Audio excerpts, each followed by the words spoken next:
Live everywhere. Daily Co's Radio on netrootsradio.com presents David Dworkin. Kagro in the Morning Show.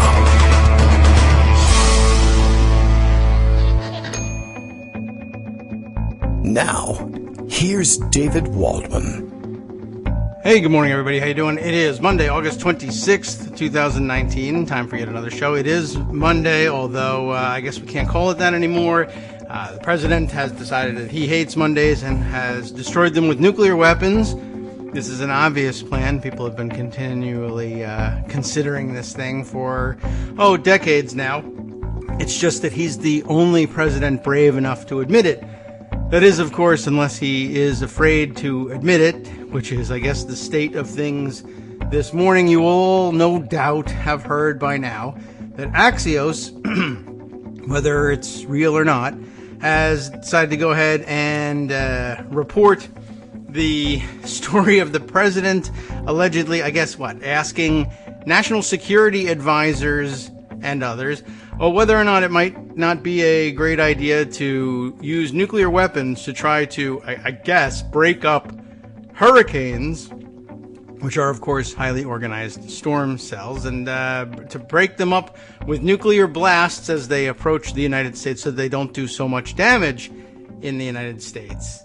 Of course, there are several problems with that. I really don't think we need to discuss what the problems are, besides the obvious of seeding a gigantic storm that you might not break up at all with nuclear fallout as it approaches the United States. But, whatever. Anyway, the president denies that he actually brought this up, so that's good. You know how to interpret that. That means he did, in fact, bring it up with people. Axios standing by its story. I don't know if that means anything to anybody. They're not the sort of outlet that you typically think would just simply make stuff like that up. And, of course, the reporter standing by it, I talked to sources. I don't know. Who cares in the sense that I don't care what happens to Axios? But I do care in the sense that we might have a lunatic president. It's always been a problem. Back to the old problem of if you are the military officer tasked with launching nuclear weapons, I don't know whether they're going to do this with a missile or, a gravity bomb. I have no idea what you do when it comes time to blow up a hurricane. There's actual studies, and I guess like the Greenland issue out there, people have considered them before. Military sources and I guess meteorological sources have discussed why it would be a bad idea besides the nuclear fallout in a storm, Sharknado times 1,000 problem that it creates, which is that the energy of a organized hurricane far exceeds anything that nuclear weapons even are capable of delivering. Nature is a pretty powerful force, as it turns out. So there are some scientific studies of it, some numbers out there, and apparently a sizable hurricane releases energy at the rate of about, I think I read something like a 20 or a 10 kiloton nuclear bomb every 20 seconds. So you're talking about some massive energy that you would have to counteract. Enough discussing the mechanics of actually doing something that's stupid. Daily Co's Radio is live now. I am told all the way from Portland, Maine. How he knows, we'll never figure it out. Bill says that we're live, and when he says it, it's true. Kagro X, that's me, David Waldman. He wants to know, do I support Trump's decision to nuke a hurricane? We'll see what happens. In 2 weeks, maybe 1 week. Who knows? Anything can happen. We'll see what happens. There's many talks with many people happening. This was a fantastic weekend for illustrating the vapid worldview of Donald Trump in every possible way. All right, let me see if I can click over to what? Every other computer that I've got this on, it's very pleasant music, but every other computer brings Skype immediately to the fore, but not the one that controls the show. But a great weekend anyway for illustrating the Trump vapid answer to everything. I asked him about major world issues as he's meeting with the G7, and his answer to everything is, it's very good. I hope it works out. We'll see what happens. We're having talks. Many things are talked about. We're talking about the things which were talked about, and we're talking about them now. Just repeated over and over again. And, I don't know. The world puts up with it for whatever reason. We will we'll discuss that and much more. And how it's polling with Greg Dworkin. Good morning, Greg. Good morning. I'm recalling that time that the downstairs bathroom was a little bit stuffed up, and I was considering using a nuke to clean it. But then I remembered the nuclear test ban treaty wouldn't allow it, so I just used a plunger. And everything was okay. I thought about that, not using the plunger thing, but I thought about the nuclear test ban treaty, and I'm pretty sure I just had this vision of Trump and his advisors in the office and saying, but we're not testing. We know they work. That's why we're using them. So it's not a test. It's not banned. Right. And not only that, we didn't do it. So I don't know what your criticism is. Right. So just for I just saw that online. Actions actions speak louder than words. So all you libs criticizing Trump for all the stuff he says are missing the point. He doesn't do these things. Ah, I see. Except, of course, he did. Except reveal his ignorance. That's part of it. Yeah. I mean, the report is that you had this meeting. Did you do that? You did. Well, he says Jonathan Swan reported it, and Trump actually went after Swan specifically. With nuclear weapons. Yeah. Except he didn't, so it's okay. But he said the story by Axios that President Trump wanted to blow up large hurricanes with nuclear weapons prior to reaching shore is ridiculous. I never said this, just more fake news. I guess he meant he wanted to wait until they were on shore before they blew them up. Right? That's the obvious thing to take from that. Oh, sure. Yeah. I don't know what to tell you. I mean, this is another episode of How to Read a Trump Comment. He says he didn't say it. That means he said it.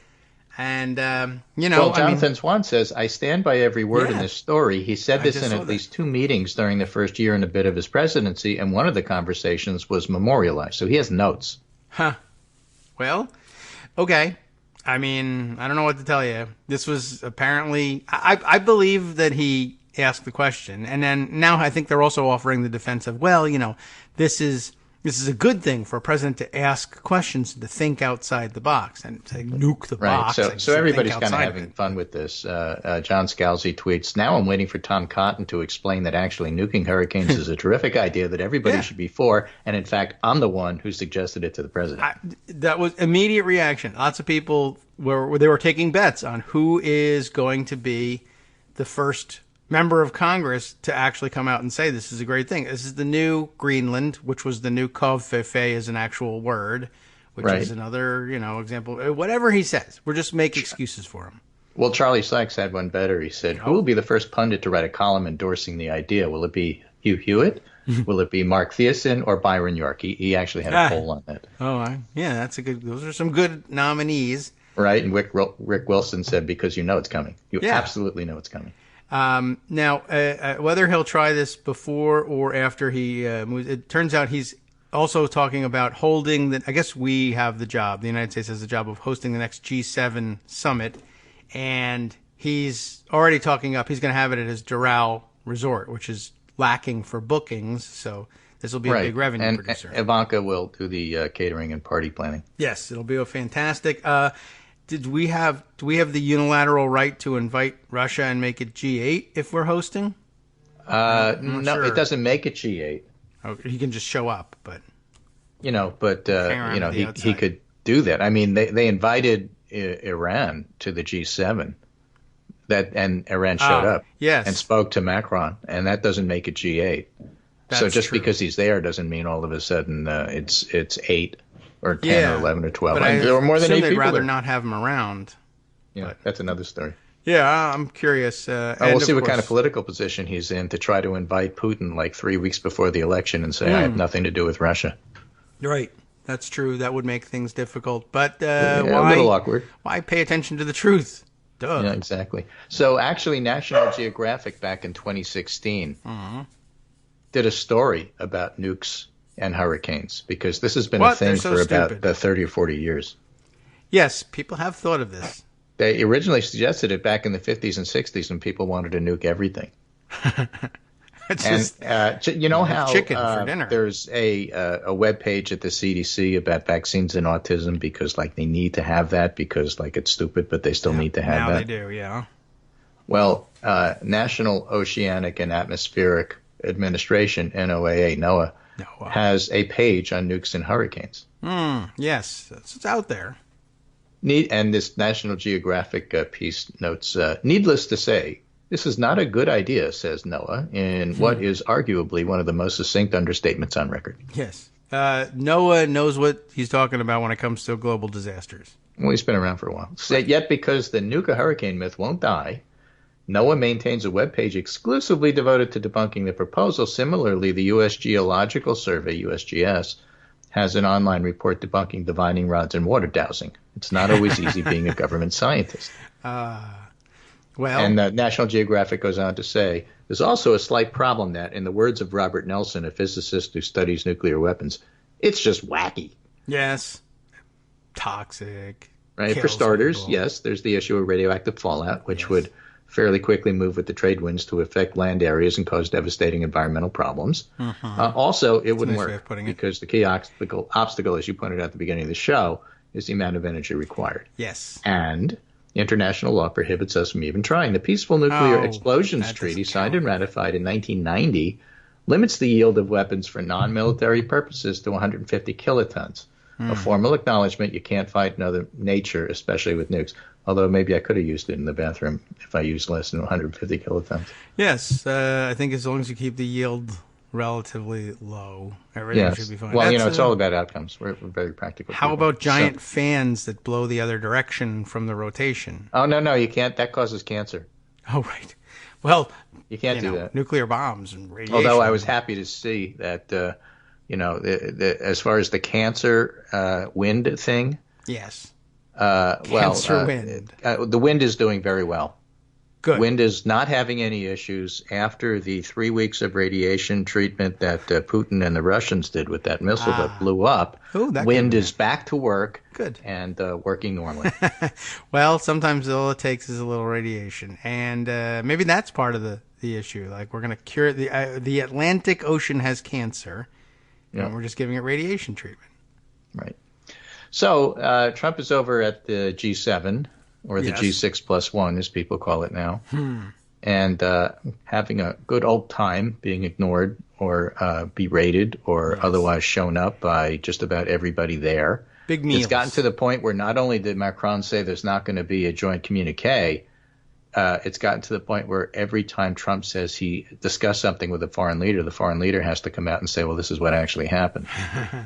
Yeah, there's a number of such incidents already. Well, 7 of them. That's how it works at the G7. That's how it works, right? Next year it'll be 8. He's really making a fool of himself. He's doing his best to not make a fool of himself and try to not stoke the fears of a trade war. But that audio issues here. Own people had to walk it back. Really? Yeah, okay. We're okay now, I think. Can you hear me? Yes. If you can. Good. Yes. I'll explain later. You will. Fixed? Yeah. Try it. Good. Do not do this at home, folks. So what happened is he had to explain his walking back the statement saying, I really meant to say that I have regrets because I didn't put the tariffs higher. He didn't say that. All of his courtiers in the White House came out and had to say that later. Okay. So that spooked the markets. They first went down with futures, then they went back up with futures. It'll probably be a decent enough day on Wall Street today. That's usually what happens after you have a crash. They have some recovery. But the fact of the matter is that the big underlying problem with this trade war with China is that it's not even about the tariffs.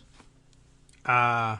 It's about Huawei and not accepting that particular, mobile company from China into American use.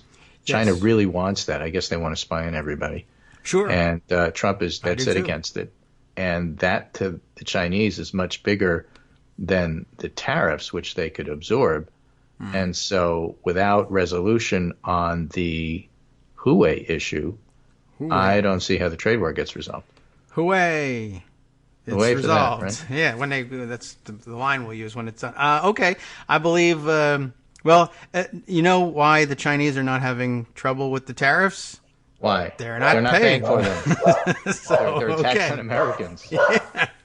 I guess so. No tax on milk bones, Abby. Don't worry about it. They're American made, I think.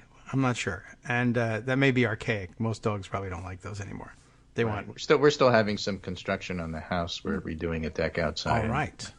Abby is, of course, keeping a very close eye on who arrives and what kind of material they're bringing. You missed a nail. She's watching. Yes, and by the way, do you have treats? You know, she's friends with the carpenters. Good. She's just excited to see them, is all.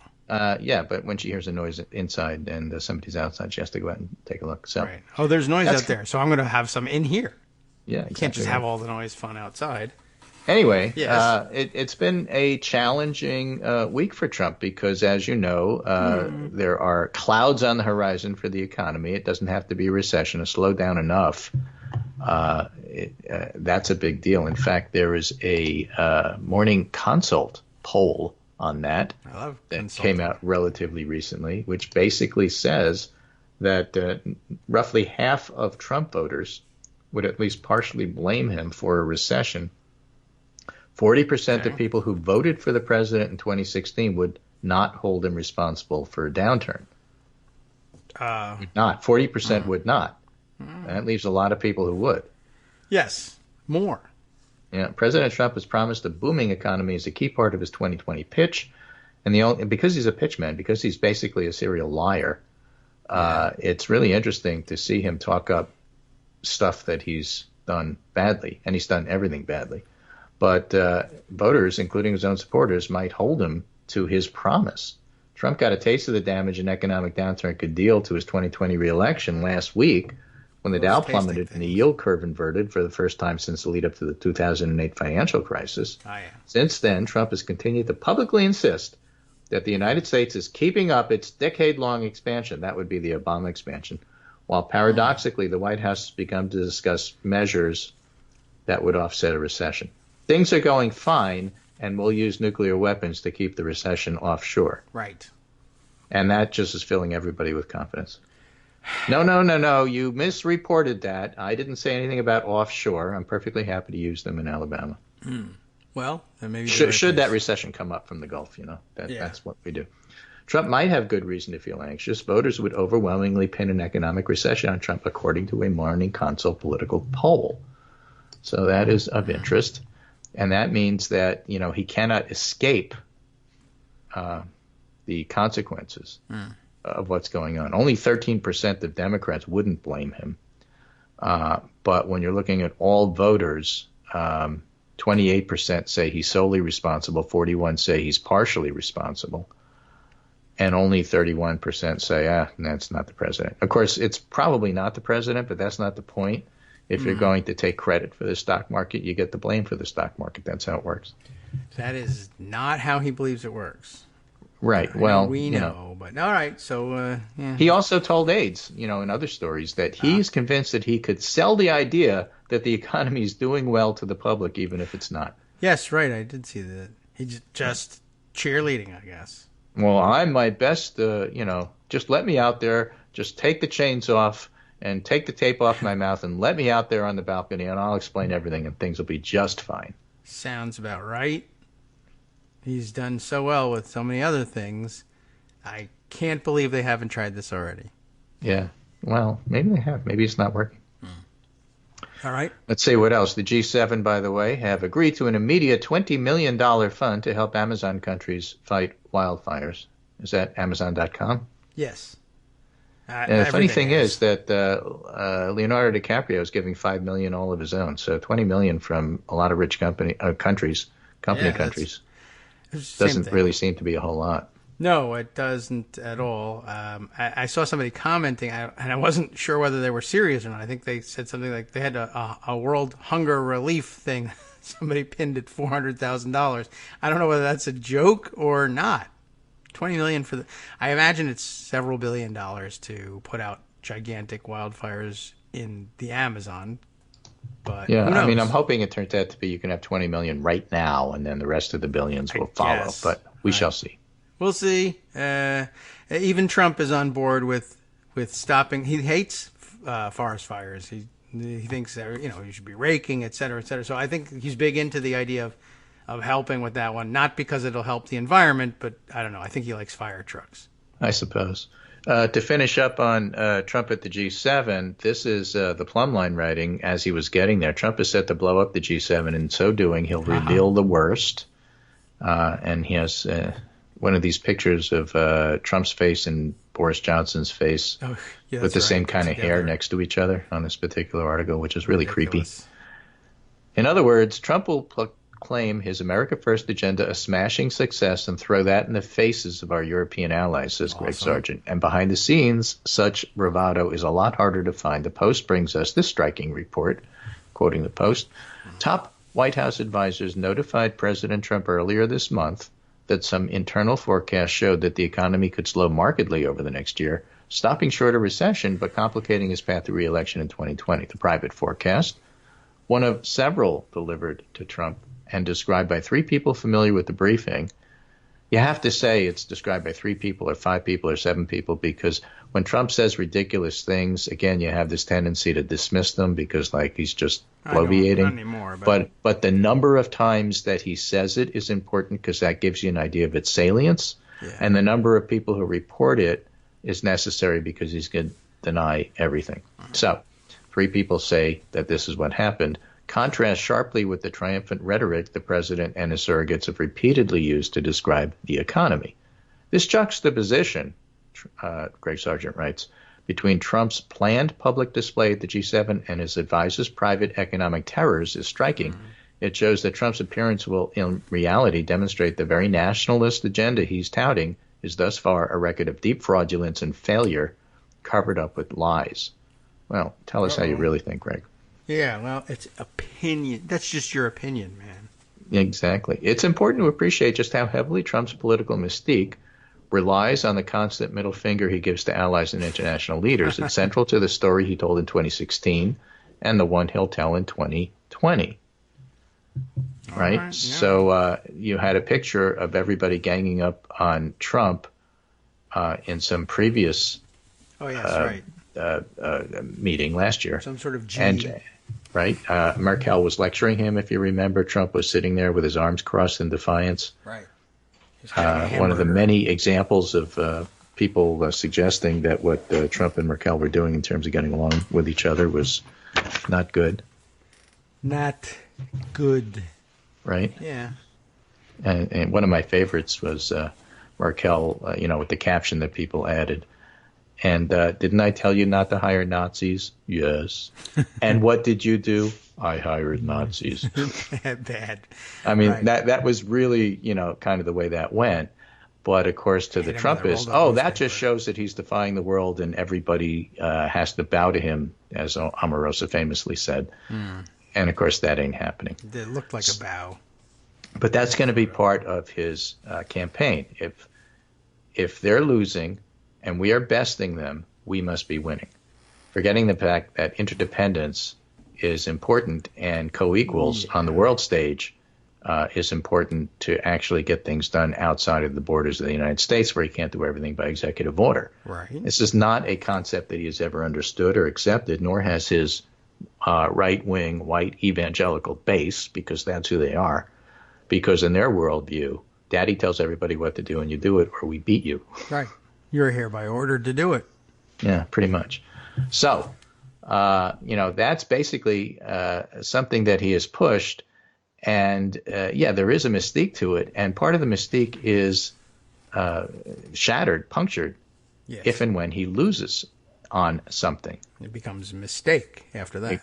Mistake, not mystique. So that's why it's so interesting to see people like Joe Walsh or Bill Weld or, even John Kasich is visiting New Hampshire for whatever reason.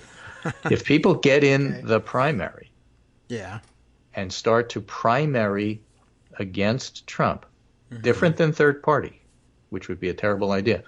But if they go in and primary Trump, the question on the table that we'll deal with after the break, coming up in a couple of minutes because we won't have time to finish, is that good or bad for the country?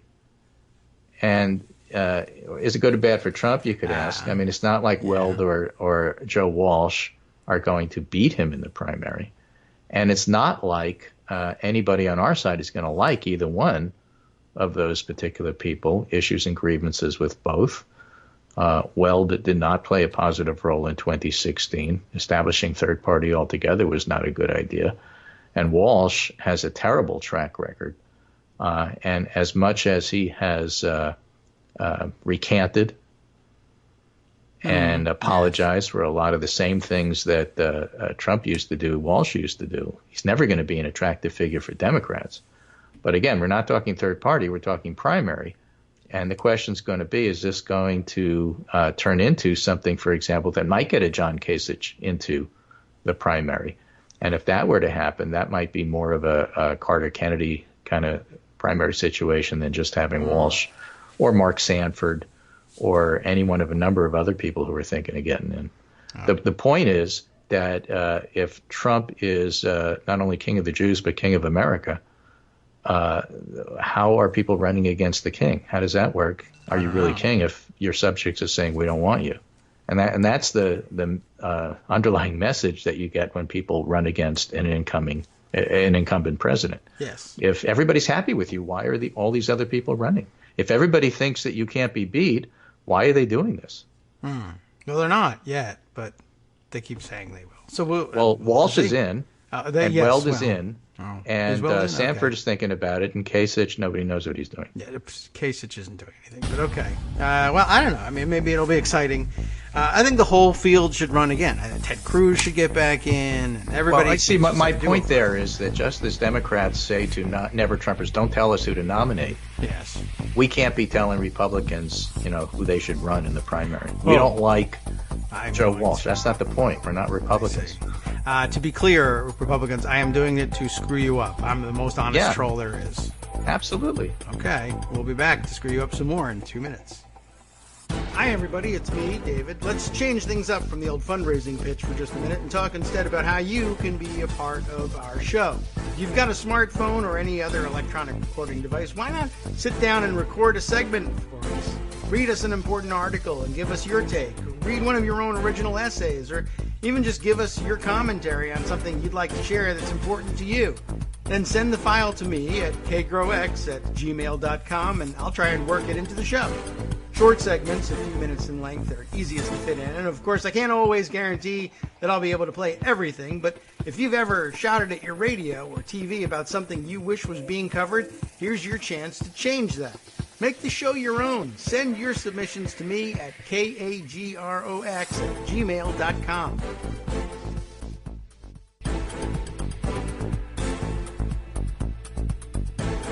Welcome back to the Kagro in the Morning Show here on Netroots Radio. I guess we'll all share in this one. We have a pronunciation memo from Brian Monroe, famous Chinese translator from Canada. Brian. Thank you. The Chinese mobile company name, Huawei, like Huawei, we're going to win. No, it's pronounced Huawei would be a better pronunciation. It is suggested here. It's not suggested. It's dictated to us in no uncertain terms. Huawei.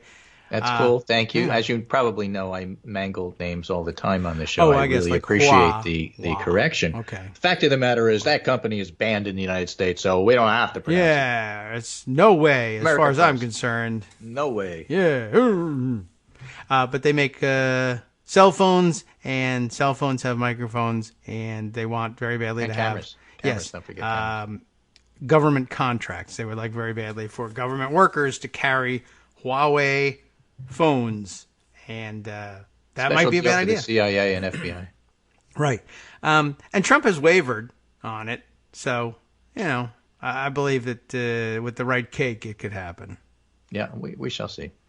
So we were talking about the effects of a primary, potentially, on Donald Trump, not because the primary people have any chance of winning. They don't, because Trump's evangelical base will not desert him, and that's who votes in a Republican primary. Yes. The evangelicals are into Huawei, too. Yeah, there's always the chance that it would wind up hurting him. It's unusual for a president to be primaried and do great after that. I mean, every year, whoever it is gets some kind of primary.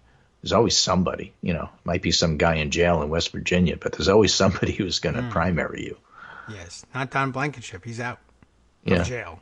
I mean, wasn't there some other guy running against Obama from jail? Probably. I might. And I sort of vaguely remember that, but, could be wrong. In any case, nonetheless, because Trump tries to create an image, puncturing the image is really part of the deal. However, as Rachel Bidikofer from Christopher Newport has pointed out, her data suggests that given the opportunity to vote for third party, which is different than primary, third parties attract Democrats over Republicans 5-1.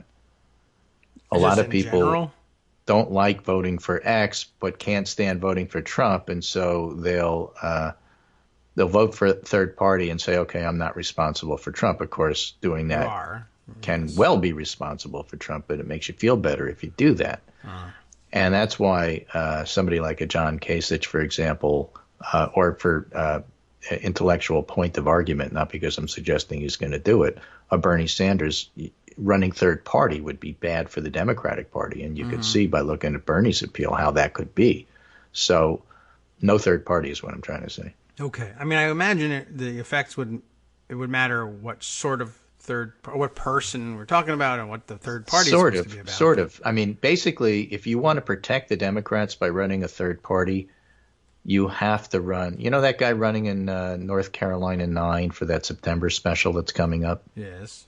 I know sort of hardcore, anti-gay, probably at some point a preacher or an ex-preacher. I mean, you need somebody like that running as a third party to not attract Democrats.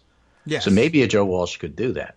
Maybe. But a John Kasich would attract Democratic votes. And so in that sense, it is important who the third party is. But nonetheless, Ross Perot. We want it to be a referendum on Trump, so we want one-on-one. Okay. Nixon Perot ticket, all dead. Nixon Perot Wallace. Yeah. Rotating. I mean, there's a number of people. Each one will be president for 4 months. They're not rotating. They're spinning. Well, they're mostly dead. That's what you're saying. Right. So they're spinning in their graves. Right. But we were talking at the break about what would happen if Dick Nixon decided to primary Trump. Because I figure based on the numbers that he had when he left office, he'd get 24% right off the bat.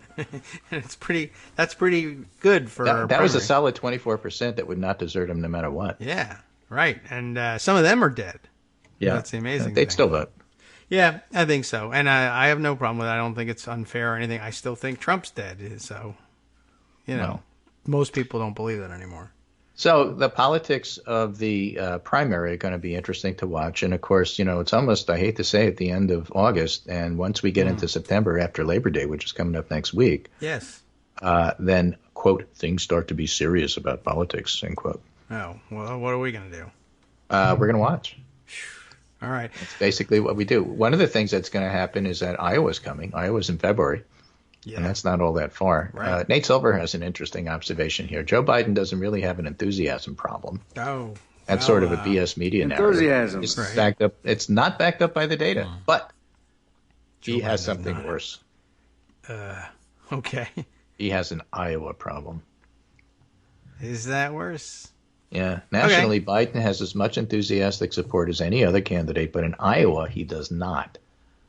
That's Elizabeth Warren, and to a lesser extent, Harris and Buttigieg. He and Bernie are lapped by Warren, says Nate Silver. Iowa's a poor state for Biden demographically. Why are we talking about it? Because Iowa goes first. Yeah. Its caucus electorate is quite liberal, very white, and those aren't his strengths. So it isn't necessarily a canary in the coal mine, but it won't be easy for him to start his campaign with a win there. And if that's true, and it's reasonable to think that Warren may do better than Biden in Iowa. It's reasonable to think that. And if that's the case, what does that do to this whole electability garbage? Yeah. Who's the most electable? The one who wins. Yeah. Iowa. I mean, I don't know what to say. We saw that in Unreliable 2008. indicator. It reset everything. Yeah, but I've seen in other years where it didn't. And everybody said, Iowa, who cares? Look at New Hampshire. Or, South Carolina is where it really begins. I don't know. I've seen so many different spins on this stuff. remember the spin is Iowa matters for the winner, and the ones who didn't win spin it as, Iowa doesn't matter, it's New Hampshire. And then when you lose both, it's South Carolina. And when you lose that, you're Rudy Giuliani. Yeah. And it's all about Florida. Usually you're done at that point. But, various fields have declared Iowa important, not important, not only just the losers. I mean, there was the year that Tom Harkin ran. Everybody said, well, that means Iowa won't count. And his plan was, I'm from Iowa. I'll win Iowa. And then everyone will say, I'm going to win the presidency. He did not. Right. And see, my point is, Iowa always matters. And by the way, in that reckoning that we just had, everybody always skips Nevada, which is third. Yeah. Oh, that's true. That's because you can't poll Nevada, so nobody really knows what's going on there. Is that right? Yeah. All the polls are wrong. You just ask a bad Wilson, job, or is that But the order is Iowa, calls? New Hampshire, Nevada, and then South Carolina. Why don't we talk about that? I guess because we don't know what's going on, so there's nothing to say. They vote very weird. Well, not only that, there's not a long-term history of spinning Nevada. So, what's the point? Yeah, I guess that's true too, right? You were just talking about how everybody spins Iowa. I don't even know how many counties it Nobody has. spins Nevada. Right. How many counties does Nevada have? I don't know. Yeah, which one? How many does Iowa have? 99. Clark. Yeah. All right. Well, I don't know. They need a PR campaign. Nobody ever visits. I've been to every county in Nevada. Right. Because they only vote in one. They all come to one county. There's this. I just want to let your readers know, and we will put this up in the summary at the end of the day. I'm adding it to the very end here, so I'll ask maybe you could do that. And this is a project from The Economist, even though The Economist is behind a paywall. This is not. And it says, who is ahead in the Democratic primary race? Here, you will find our average of each candidate's performance in all high-quality national public opinion polls conducted so far, as well as the probability of victory inferred from political betting. You'll also find data from YouGov, the pollster, breaking down support with each candidate by demographic group. And under candidates, you'll find further demographic data for each contender. So you can get an idea of who supports who and what and where and why. And, of course, most importantly, they have these little heads, the heads of the candidates over their vote percentage. Yes. And if you mouse over the head, they'll vibrate and shake. So that's really important. You can't see that on radio, but it's really fun. All right. You said who's ahead in this? I said they're all who's heads. ahead? See, they're all heads. Yeah. That's the point. Right? You get that little subtle joke there. Very cute. Well, who is ahead? They're all heads. Look at that. That's the fun So part. They have Joe Biden at 27%, Warren at 18%, Sanders at 15%, Harris at 7%, Buttigieg at 6%, everybody else at 2% or less. I would say their heads bobble. And if they have the national poll average, they have Biden at 27% there, with Warren over Sanders by a clear 3 percentage points. And then they go on to point out, if you're looking at, for example, race. In the race, white, Warren 22%, Biden 19%, black Biden 40%, Sanders 11%, Harris 10%, Warren 10%. So Joe Biden's support comes from black voters, as we were talking about. That's why it's not a helpful reserve for him in Iowa, the way it would be in, let's say, South Carolina. Yeah. In Nevada, however, white people love bobbleheads. The Hispanic vote overall, Biden 23%, Sanders 17%, Warren 10%. So Biden might do well in Nevada, according to these. Okay. And if you're looking at other, not white, not black, not Hispanic, Sanders is 19%, Warren is 18%, Biden is 14%. So Biden has certain pockets of support. If you look at age group, under 30, Sanders, as you would expect, 23%, Warren 18%, Biden 9%. 30 to 44, Sanders 19%, Biden 18%, almost tied there. Warren 18%, they're all tied. 45 to 64, Biden opens up a lead, 29%, Warren 18%. 65 plus, Biden's 38%, Warren is 18%. And what's interesting is if you're over 45, you're a Biden person with Warren as your second choice. And if you're under 45, Sanders is your first choice. Biden is your second choice if you're over 30, and Warren is your second choice if you're under 30. Oh, okay. All right. So that's not unexpected.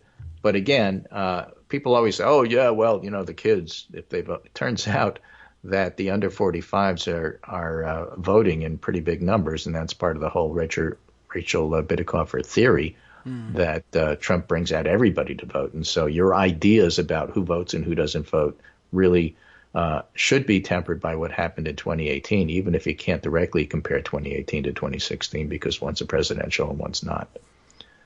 Here's another one. High school or less, Biden is 26, Sanders 18, Warren 10. Some college, Biden 24, Warren 16, Sanders 16. College, Warren 23, Biden 21. And post-grad, Warren 27, Biden 21. All right. So Joe does well with some college or less, and Warren does well with college or more. Okay. Like right? And here's another fun one. Even though voters can have only one first choice, many consider multiple candidates at the same time. This is kind of the way that Ann Seltzer always polls Iowa. So if you take who you want and then take who you're considering and add all that together, Warren 49, Biden 48, Harris 39, Sanders 38, Mayor Pete is 30, Cory Booker 22, O'Rourke at 18, Castro at 17, Yang at 10, Klobuchar at 10, everybody else after that. So Warren has some hidden strength here, even though she's behind in the national polls, and especially has strength in Iowa. And so people are talking about Warren because she's basically climbing up in the polls at a slow but steady rate, the turtle in the tortoise and hare race. Plus, with Iowa being first, she gets a chance for a boost there. And that's why she's doing as well as she is in the betting markets. Okay. Explains the betting markets anyway. I notice Howard I thought that Schultz was not kind of in here interesting. anymore. Yeah. And then I'm going to finish with this piece here, which is from G. Elliott Morris, who writes at The Economist, helped put together that list that I was just reading to you, but he also has his own newsletter at the Crosstabs. And he's got a nice piece here entitled, Electability is a Function of Your Opponent. And that's bad news for Trump. Electability is the function. Okay. So voters are bearish that any Democrat can beat Trump. If you ask who do you think is going to win, Trump at this stage of the election, generally people say Trump, but they prefer just about everybody to him. All right. So what does that mean? Well, he tries to explain. Even as I proofread this text, he says, I can tell I sound like a broken record, but here it goes. General election polls released this early are likely not predictive of the final 2020 vote share. Okay. Right? I mean, Clinton led Trump at this stage by a lot.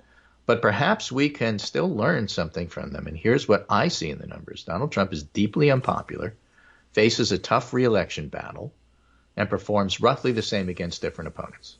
Okay. And generally the polls show that. Just about all of them at this point have Biden and Warren, very close together in terms of beating Trump by the most amount. Yes. Right? For example, he has that recent polling from Fox News showing Biden 50, Trump 38, Sanders 48, Trump 39, Warren 46, Trump 39, Harris 45, Trump 39. Trump doesn't get above 40 against any of them. And he says, I'm not viewing the numbers as projections of behavior for the election next November, and neither should you. Instead, look at it this way. Although Mr. Trump's general election deficit changes depending on his opponent, he's held below 40% in all polled matchups against mainstream Democrats. This fact got me thinking. Electability might be about the quality of one candidate, but it's equally or perhaps even more about the quality of the opponent. In other words, Trump is vulnerable and can be beaten is the message you should be taking from this. Not that Biden is more or less electable compared to Sanders or compared to Harris or compared to Warren. Okay. Although polling says that voters think Joe Biden is more electable than, say, Warren or Sanders, they still run far ahead of Trump when it comes to vote intention. So here's another point. It doesn't actually matter which 2020 Democrat candidates we think are electable, Democratic candidates, he writes, if their opponent is polling under 40. The facts are the facts. Data is the data. The probability of victory for a Democrat polling 12 points ahead of Trump is only marginally higher than the probability of victory if they're 6 points ahead. If the opponent is polling below 40, almost anybody could beat them.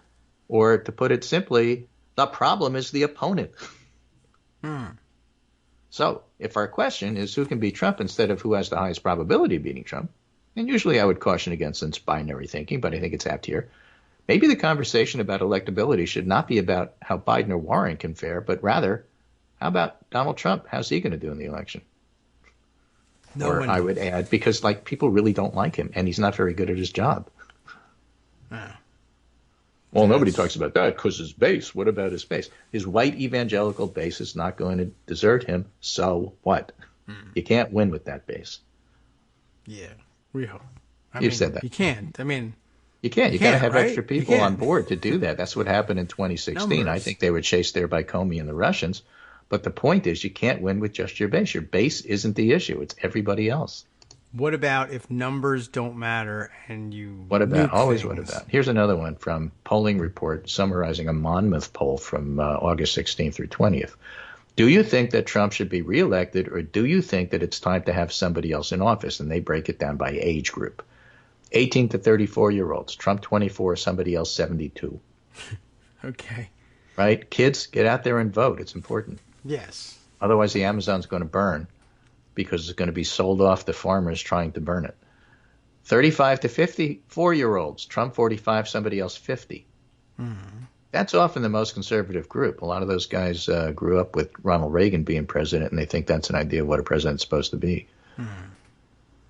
Okay. 55 and older, Trump 43, someone else 53. All right. Yes. Right? You look at those numbers and think, well, most people want to vote for someone else rather than Trump. It feels that way. Right? Yeah. And what annoys me is not that this is a prediction or that Trump's only going to get 42 to 43% of the vote or 24% of the vote. Right? It's people look at this and say, oh, Trump must be the favorite. Oh. How do you get that? That's not what the data says. What's wrong with you? I want to shake him. Yeah, I don't know why you would look at that and because he's president. Presidents always win. That's the thing. Do, yeah. You know? Well, that's a real thing, except normally, they don't. Yeah, well, normally presidents, ask HW. Do things, are better at stuff, etc. Yeah, he's the best. I think partly the Democratic PTSD started with Kerry in 2004, or maybe even Gore in 2000, and then it was just exacerbated by what happened in 2016. But gravity still rules, it still exists. And political gravity is such that if you're really unpopular, you have a hard time. You have an uphill battle in getting yourself reelected. And this election's going to be about Trump. Yeah, that's clearly true. I guess you mentioned George H.W., and I guess he's the best example of the reliability of polls taken too early. Certainly, just thinking about post Gulf War, what was he polling job approval in the high 80s, 90 almost, and then things just collapse from there because people realize, oh, there's an election coming. We could choose someone else. Glad we won that war quickly and all, but you're not really that good. So this is a really interesting tweet here from Natalie Jackson, who polls for PRRI, who looks at religion polls reliably, more so than just about anybody else. Let me add that to the bottom here. And she notes that white Christians are a declining proportion of the U.S. population. I mention that because of who Trump's base is. Right. 81% in 1976, 43% in 2016. That is a decline. And Natalie Jackson, the pollster, says this shift explains so much more of current politics than it gets credit for. All the white fear, feeling a way of life is threatened, backlash against immigration, it's all here. Yeah. So that's worthwhile noting. All right. Yes, that's actually a huge shift, and no wonder they think that they're being replaced. Yeah, well. But is it just? Is it that there are fewer white people proportionally? Are they also just less religious? Does that have to do? You have to meet all those criteria. All the above. Okay. All right. Well. Okay. Oh, maybe as they grew up, they decided to be less white. That's possible, right? Yeah, I started to think that maybe there were other views of how white I was. So I married somebody else who was also white but doubted it. So And then finally, I'm going to leave you with this really interesting article by Emma Green in The Atlantic called "Is Trump Destroying Bipartisan Consensus on Israel?" Oh, all right. It's already here, isn't it? Yeah. Okay. There it is. Again. Okay. And yeah, he is. For bipartisanship, we've put it in twice. Right. Because both sides. As the past 2 weeks of head-spinning news about Israel have demonstrated, some aspects of Washington's long-standing consensus on the country are changing. Donald Trump has upended normal channels of advocacy. That's also known as everything Donald Trump touches dies. Yes. Leaving large traditional institutions constantly scrambling to catch up with his latest tweet or off-the-cuff remark. He constantly amplifies far-right and far-left voices on subjects relating to Israel, fueling a narrative of fracture and polarization. And while Republicans have long worked to portray themselves as the only true friends of Israel, Trump has made this a priority, last week going so far as to say the Jews who vote for Democrats show, quote, a total lack of knowledge or great disloyalty, later clarifying that he meant disloyalty to Israel. That, of course, made it worse because what that means is that Jews have dual loyalty and they're not really Americans. Right. And he doesn't even understand that. The past 3 years have exacerbated existing fissures among American Jews, with activists on the left loudly questioning the old consensus and political leaders on the right going along with Trump's tactics. Trump's behavior is very dangerous. Abe Foxman, the former longtime head of the Anti-Defamation League, told me he's trying to use us in his efforts, his campaign, whatever his needs are. And the upshot is that, and this is the interesting part here, Jewish organizations have lost control of the narrative on Israel. Trump's actions and statements about Jews in Israel have little to do with the Jewish people. They reflect the mode and priorities of his largely Christian right-wing base. Thank you for saying that. Yeah, okay. In practice, Washington's bipartisan consensus on Israel mostly remains intact, but the story about Israel has changed radically. Jews have become characters in a larger political drama over Israel and anti-Semitism, two of the issues they've historically cared about most, and the endless cycles of outrage are not meant to benefit Jews, and they're not really about Jews. I mean, after all, the whole reason right-wingers support Israel is because they want it destroyed in the coming Armageddon. Yes. Got to have that. Yeah. I mean, you're our friends, but, don't stand in the way of progress. You know what I'm saying here? Yeah, that's what they tell us. They've found additional reasons to support Israel. Israel is constantly battling with Muslim populations, right. And they love that. All right. Then Abe Foxman comes out with really funny, this is like a New York Jewish thing to say. All the institutions are in disarray, says Foxman. Lobbying isn't what it used to be. Okay, nothing ever is. Old people in New York, they all think so. Trump didn't clean the swamp. He confused the swamp. All right. That barely works. Okay, right. Confuse the swamp. Well, because the lobbyists are there with a 2 or 3 or 4 point, response to everything, Foxman said, basically, to summarize in the article. Everybody knew what they were doing. Everybody knew what they had to say, what they had to do. And now Trump goes and does this, and nobody knows what to say. We're all caught flat-footed. And so what are you supposed to do? I don't know. Are you on his side or are you not on his side? Is he pro? Is he anti? Is he a anti-Semite or is he a philo-Semite? Huh. Yeah. And what does that mean? Much. And so philo-Semites are saying, you can't say that I don't like Jews. I love Jews. They're rich. They run the banks. They run the media. Why would I not love them? Yeah. That's a different form of anti-Semitism. Yes. Good point there, right? Yeah. And so that's what, this whole discussion is about. Oh, I love Jews. Yeah. I love having their money. And come on, will you stop? That is not helpful. Hey, no one loves women more than me. Right? Yeah, pretty much. Same sort of thing. No, you don't. America's living through a never-ending nightmare of partisan warfare. Israel and Jewish historical trauma are but the stage. Jews the bit players, and that's never been good for Jews before. We're basically being swept along as pieces of a human drama that is not really about us. Somebody is quoted here. Some person. No version of a story in which Jews are objects in their own history ends well. So, that piece of it has not gone away. No. All right. We'll keep an eye on it, I guess. That's very odd. All right. Right. That'll take you up to the hour, and then, you're on your own from there. I got some interesting pieces here that I didn't have a chance to do. There's a Penn Law professor who wants to make America white again, a wonderful interview by Isaac Schotner, who gets her to say all the things that people don't want to say. Yeah, I heard about that.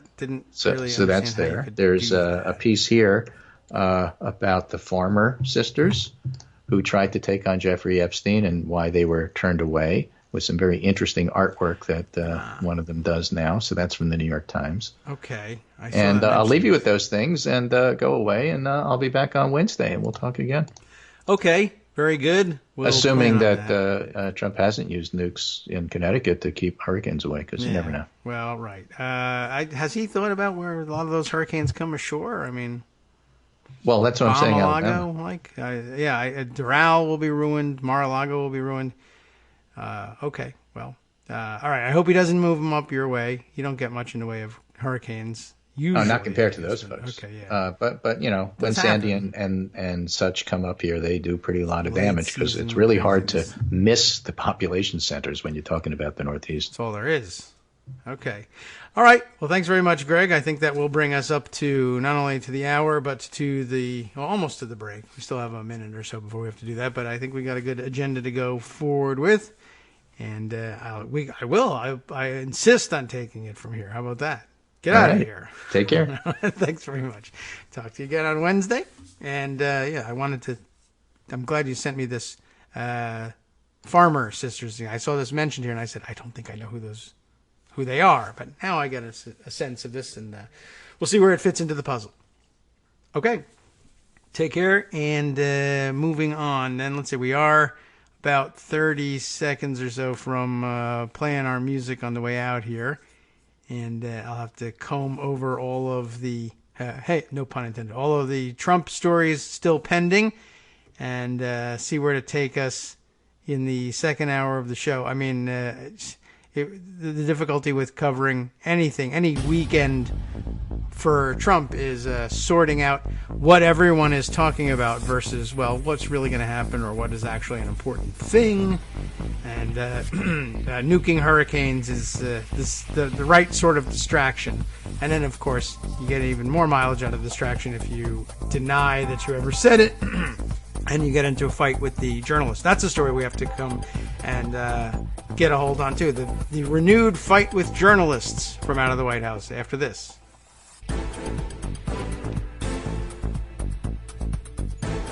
Welcome back now to the Kagro in the Morning Show here on Netroots Radio. As I said when we were leaving off for our short 1-minute break, a renewed fight between White House and journalists in general.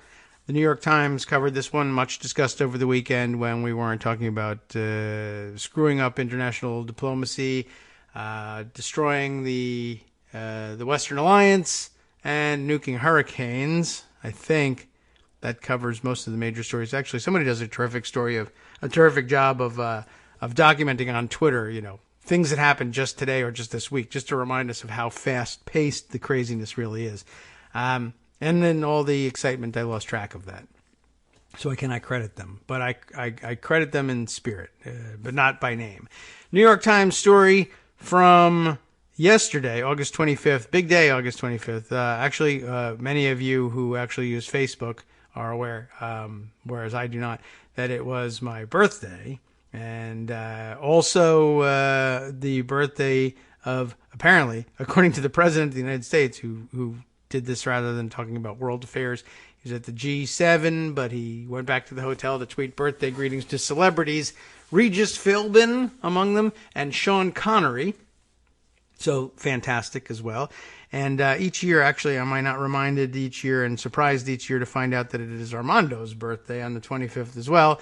That's something we haven't discussed of late. Another a weird development in the last couple of days. I don't actually know what the hell's going on any more than any of the rest of you do.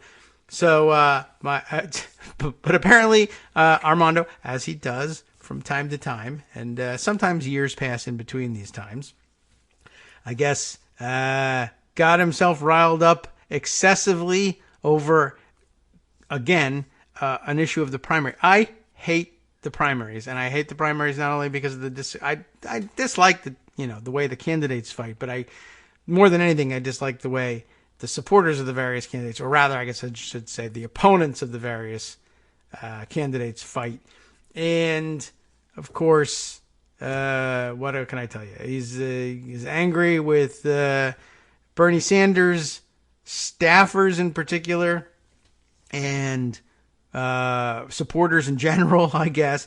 And I will say this, he had always been conscious of the fact that it would be unwise for all concerned to do that excessively on the show. And it would happen occasionally anyway. And then he'd say, I don't like to do, or I know you don't want me to, or we shouldn't be doing this on the show.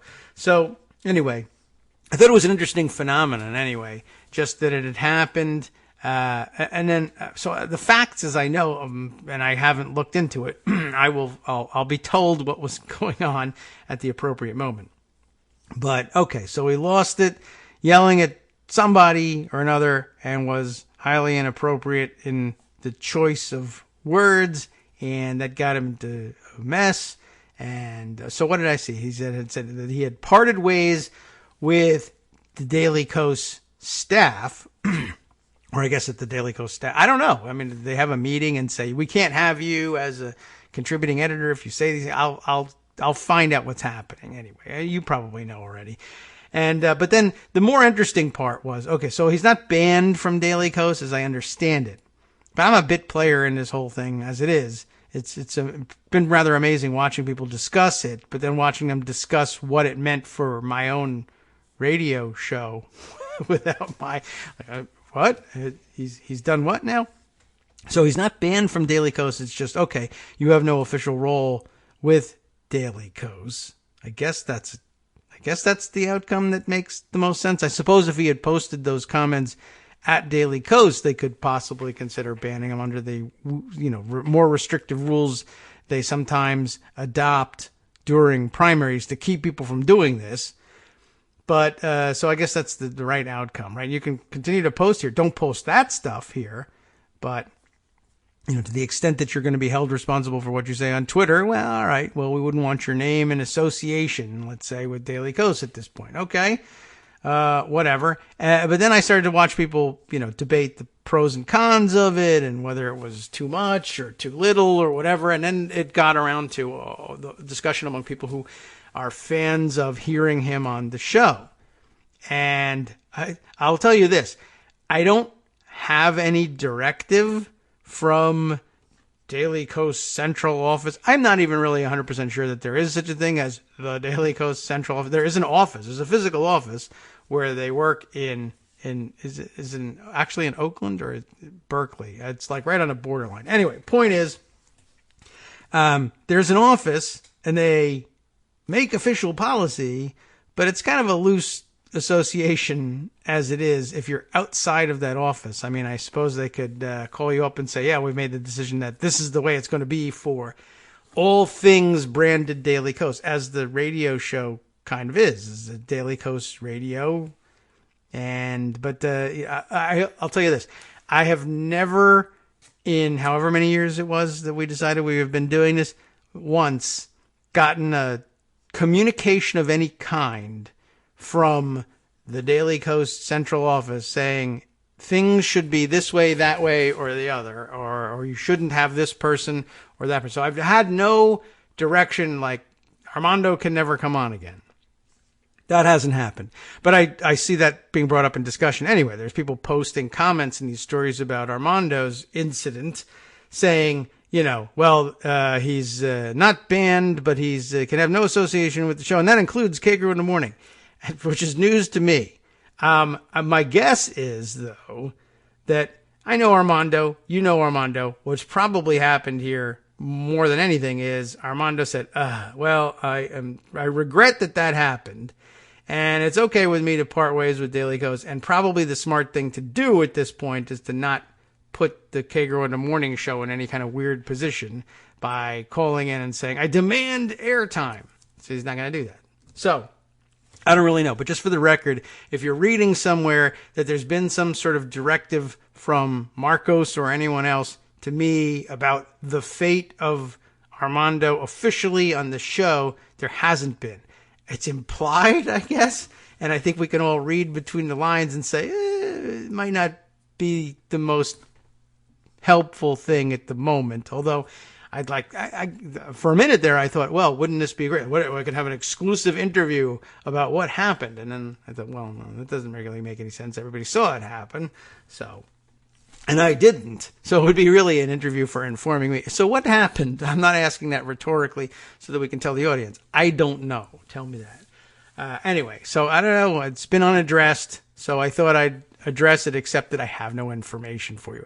As far as I know, I can still play the sound effect of Armando almost crashing his car.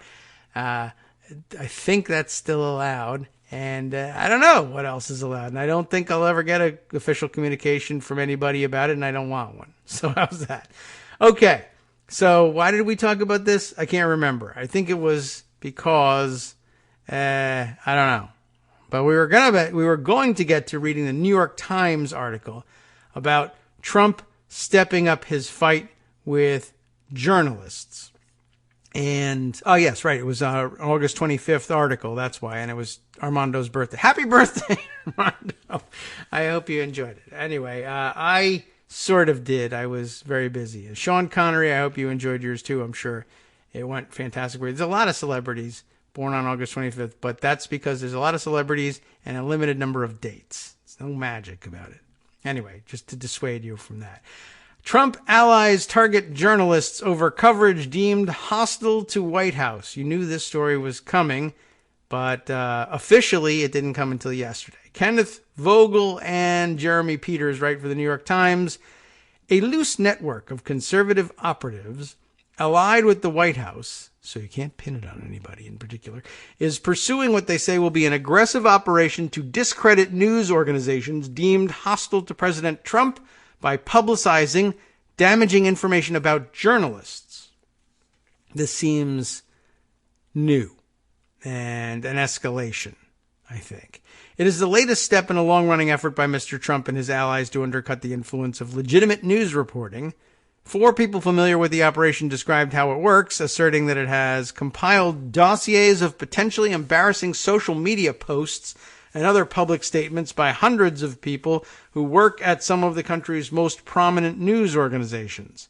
And then they're going to nuke them. The group has already released information about journalists at CNN, The Washington Post, and The New York Times, 3 outlets that have aggressively investigated Mr. Trump in response to reporting or commentary that the White House allies consider unfair to Mr. Trump and his team or harmful to his reelection prospects. I have questions about what they think a damaging tweet actually is. Maybe it really would be objectively damaging. I don't know. On the other hand, I wonder if it works. Do you think people would assume that these things issued by the White House are true? And if they are tweets, and I guess if you can see them on Twitter, then I guess that's the fact-checking you need. Although whether or not they're really damaging is a different question. But let's see. Operatives have closely examined more than a decade's worth of public posts and statements by journalists. The people familiar with the operation said, imagine if they put this much work into policy. They might get something done. Or come up with a policy that was sensible, even if they didn't manage to get it done. Only a fraction of what the network claims to have uncovered has been made public, the people said, with more to be disclosed as the 2020 election heats up. The research is said to extend to members of journalists' families who are active in politics, as well as liberal activists and other political opponents of the president. It is not possible to independently assess the claims about the quantity or potential significance of the material the pro-Trump network has assembled, because it's secret. Some involved in the operation have histories of bluster and exaggeration. That seems like a good piece of information to include in the story. Well done there. And those willing to describe its techniques and goals may be trying to intimidate journalists or their employers. But the material publicized so far, while in some cases stripped of context or presented in misleading ways, has proved authentic, and much of it has been professionally harmful to its targets. That's probably the best space for them to operate in, just purely from the gaming perspective. Things that are taken out of context, that look bad, that might have an explanation, but if you're explaining, you're losing, so you're already professionally damaging your targets. It is clear from the cases to date that among the central players in the operation is Arthur Schwartz. I don't think I know this guy. A combative 47-year-old conservative consultant who was a friend and informal advisor to Donald Trump Jr., the president's eldest son. Mr. Schwartz has worked with some of the right's most aggressive operatives, including the former Trump advisor, Stephen K. Bannon. if the New York Times, so this is a quote of a tweet, so there's the @ New York Times. If the New York Times thinks this settles the matter, we can expose a few of their other bigots, Mr. Schwartz tweeted on Thursday in response to an apologetic tweet from a Times journalist whose anti-Semitic social media posts have just been revealed by the operation. Lots more where this came from. Yes, I think I did see those things. And, interestingly, I assume that they think the response is going to be among liberals. What? Anti-Semitism, we hate that. We can't have anti-Semites working at these prominent newspapers. But so many liberals are already angry with the New York Times as it is. It's getting to the point where, I had an analogy in mind, but, I've forgotten it. But it's just one of those things like, when they tell you, somebody finds a damaging quote from, I don't know, Anthony Weiner at this point and says, aha, he's a liberal, so you liberals should be upset. And everybody says, I don't have anything to do with Anthony Weiner. The less I have to do with him, the better. He's a weirdo. I mean, yeah, but he used to be a Democratic congressman. Yeah, good. And good riddance. He's not now. Or, well, Saul Alinsky says you should do X, Y, Z. And people say, I don't care about what Saul Alinsky says. He's dead and I never knew him. And so he wrote a book. I'm sure maybe some of the techniques in the book are still good, but what do I care if I disagree with Saul Alinsky? It's just weird. And I'm wondering if it'll be something like that. Like, do I care about, I forget even, I don't remember who's the journalist they're targeting. Do they even bother to say it in the article? I don't think so. But I saw the tweets and I said, hey, that's weird. That's a terrible thing to say.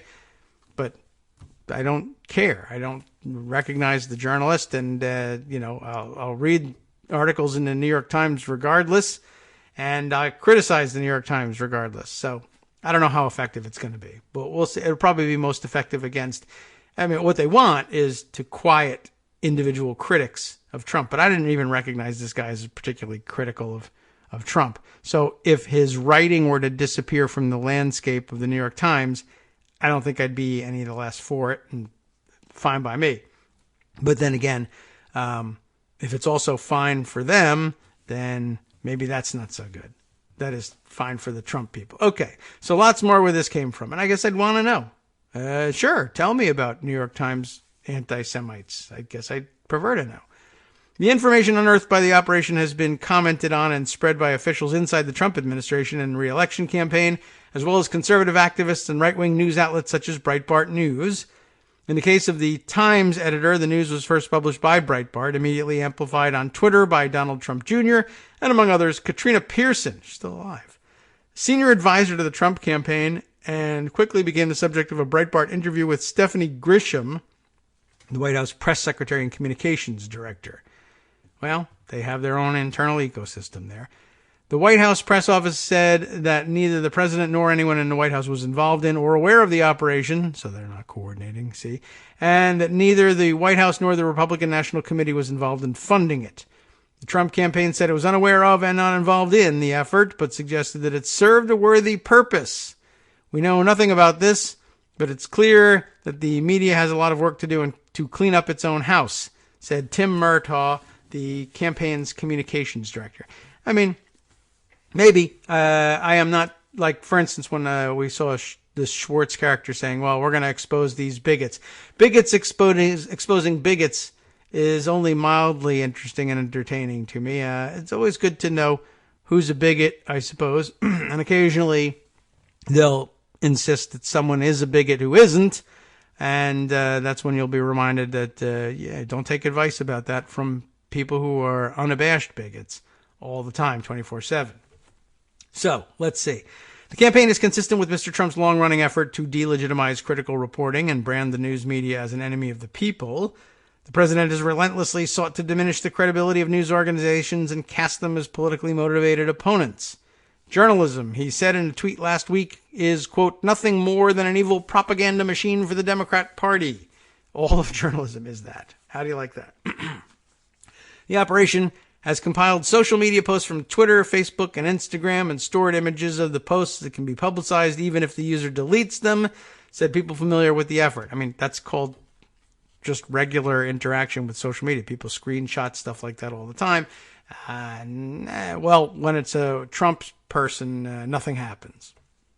One claimed that the operation had unearthed potentially fireable information on several hundred people. I am sure there will be more scalps, said Sam Nunberg, who is a scalp, a former aide to Mr. Trump, who is a friend of Mr. Schwartz. And I guess that's the real difference between the sides there. Like, they're people who are scalps recycle themselves into scalpers, I guess. By the way, I thought I was done with this topic. I was just reminded of something that I meant to say during the Armando discussion. Speaking of scalps, I don't mind the scalp taking.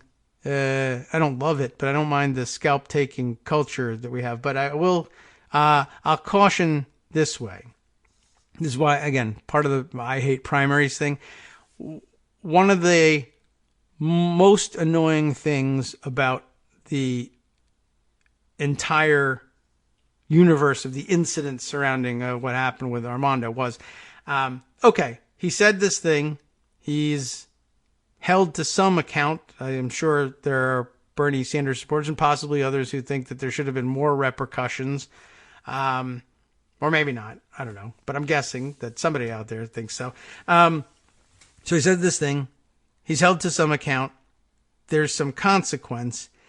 And I guess because they didn't kill Armando, people who are angry, people who are either who haven't liked them for years or are just particularly diehard Bernie Sanders supporters and want everybody who attacks Bernie Sanders and his staffers to, pay some enormous price, and I mean, it was pretty severe, right? So, yeah, there should be some backlash. But I guess they weren't getting the satisfaction they wanted out of Daily Kos, which just said, all right, well, we're not going to murder him. We're not going to ban him. He's just can't have any official tie to Daily Kos. And not satisfied with that, they turned to me. And I got a couple of tweets probably over the weekend or heading into the weekend, asking, well, Armando's, had to part ways with Daily Kos. Is he still going to be on your, or I think it was, is he still a regular on your show? And if so, why? Which, I got what they were going for there, but this is where I just say, I'm just switching off the primaries here. I'm just not listening to this. It came from somebody that it's like, all right, they've probably fought with Armando a million times. Never with me. I didn't answer, but my internal dialogue was, what have I ever done to you? What do you gotta come to? He's made this mistake and, or maybe not mistake. Maybe it was totally intentional and he's got whatever punishment was coming to him from Daily Kos. Why me now? You know exactly what position this puts me in here. He's a friend of mine. We haven't always been friendly. We've fought a lot too. But okay, you see we have a friendly relationship now. It's likely that but for this, there would be a lot more interaction on the radio. Now we have to evaluate whether or not that makes sense for the audience, or for Armando, or for me, or anybody else for that matter. But I thought it was an interesting dynamic. Like, you got to come now. You didn't get enough scalp out of this, so you got to take mine too. And I've had a good relationship with you. Why would you want to poison that because you have a bad relationship with Armando? Why don't you just settle for having a bad relationship with Armando and leave me out of it? I didn't say it. I haven't. If the infraction would be having him on after he did say it, I have not done that. And, frankly, if I did, honestly, I don't know. I guess he could fight with me about that, and maybe it's worse in immediate proximity to the event. I don't know. Maybe it's if ever we should ever talk about anything. I got no idea, but I just thought it was an interesting one of the things I hate most about primary time, right? Someone I have an otherwise, if nothing else, neutral relationship with, never done anything to you. Why would you come for me? That's what I think the primaries do to people and why I hate them so much. Okay. So, I don't know. I guess back to the story of Donald Trump and his vicious scalp taking, which we all hate and despise and loathe and think is disgusting, and should probably examine our own scalp taking endeavors from time to time, too, to make sure we don't wander too far into Donald Trump territory. That's my commentary and connection. Now, back to Sam Nunberg, who is a scalp himself, saying he and others who are familiar with the campaign described it as meant to expose what they see as the hypocrisy of mainstream news outlets that have reported on the president's inflammatory language regarding race. Okay, fine. Then we're going to continue that campaign and expose the hypocrisy of those who would expose the hypocrisy of mainstream news outlets by pretending to be pointing out bigotry when they in fact engage in bigotry themselves 24/7. And gosh, I can't stop the infinite hypocrisy loop.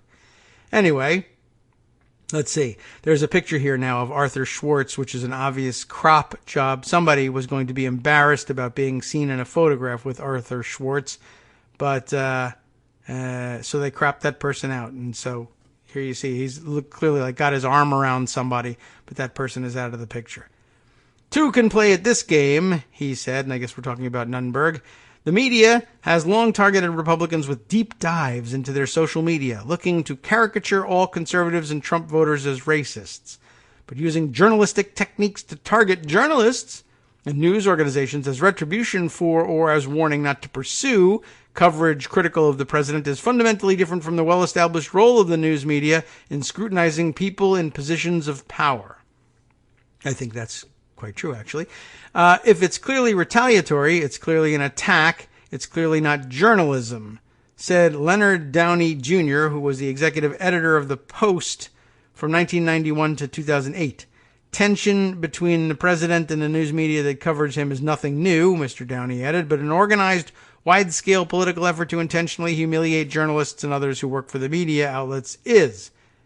It's one thing for Spiro Agnew to call everyone in the press nattering nabobs of negativism, he said, referring to the former vice president's famous critique of how journalists covered President Nixon, and another thing to investigate individuals in order to embarrass them publicly or jeopardize their employment.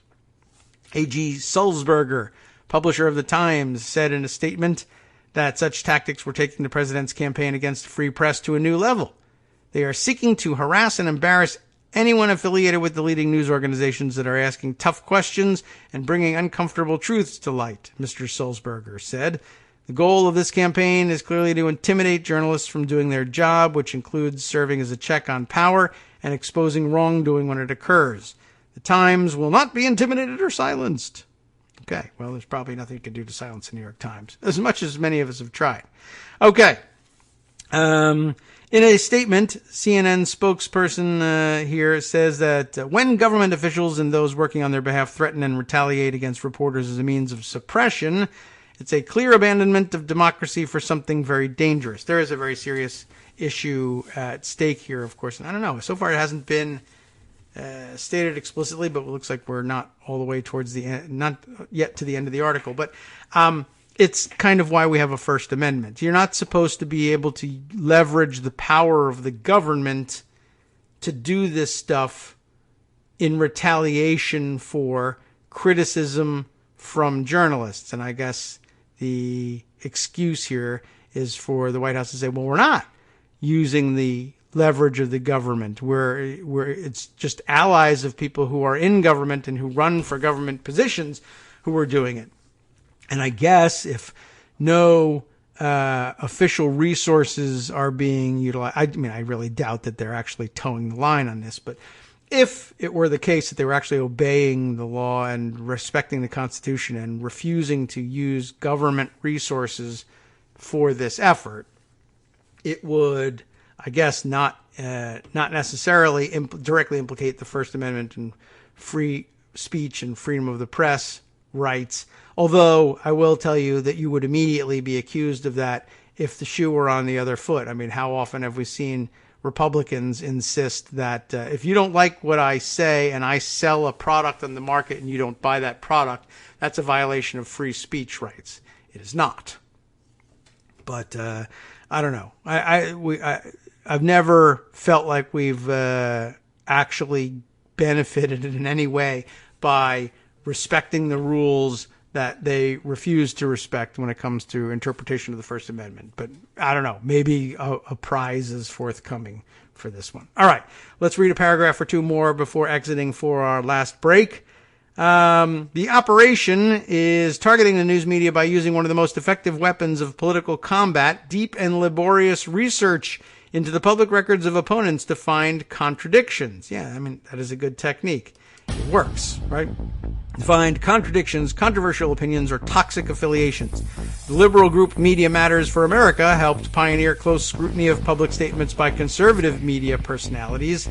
The conservative operative James O'Keefe has twisted that concept in ways inconsistent with traditional journalistic ethics, using false identities, elaborate cover stories, and undercover videos to entrap journalists and publicize embarrassing statements, often in misleading ways, to undercut the credibility of what he considers news media biased in favor of liberals. Hi, it's me, David Waldman, your host for Kagro in the Morning, with a brand new interruption to say thanks to all of you who support the show. Remember when I told you that our average monthly donation was about $7, for which you were getting 2 great hours of news and entertainment 5 days a week, and how that came out to about 70 cents an hour? That's a pretty good deal. Except it's wrong. The math actually works out closer to 17 cents an hour. It is hard to beat a deal like that, and even harder to send your kids to college on. Thankfully, Patreon.com makes it easy to make that work. Patreon, Patreon.com, is the simple, secure way to make recurring monthly contributions to support our show. Just search for me or the show name on the site, and they make it easy to crowdfund the show so that the power of our numbers can keep the show going for just a few bucks a month. Once again, thanks so much for all your support.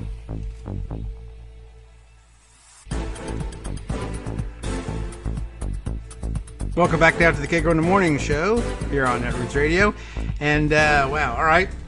I think we probably lost like maybe the last 2 words or so of the paragraph I was trying to squeeze in, but I think you knew where we were going. We were talking about, or I guess they were discussing how James O'Keefe approaches things, twisting the concept of deep dive research, simply not doing it instead, and using misleading video, false identities, elaborate cover stories, etc., to try and generate embarrassing information about journalists and activists and others. Which I guess that was an okay effort at distinguishing between Media Matters and O'Keefe, but I just wish that they hadn't been juxtaposed at all. But it's hard to kick the both sides habit, I guess. All right. In the case of the pro-Trump network, research into journalists is being deployed for the political benefit of the White House. That's the big issue. It is targeting not only high-profile journalists who challenge the administration, but also anyone who works for any news organization that members of the network see as hostile to Mr. Trump, no matter how tangential that job may be to the coverage of his presidency. And it is being used explicitly as retribution for coverage. Some reporters have been warned that they or their news organizations would be targets, or could be targets, creating the impression that the campaign intended in part to deter them from aggressive coverage, as well as to inflict punishment after an article has been published.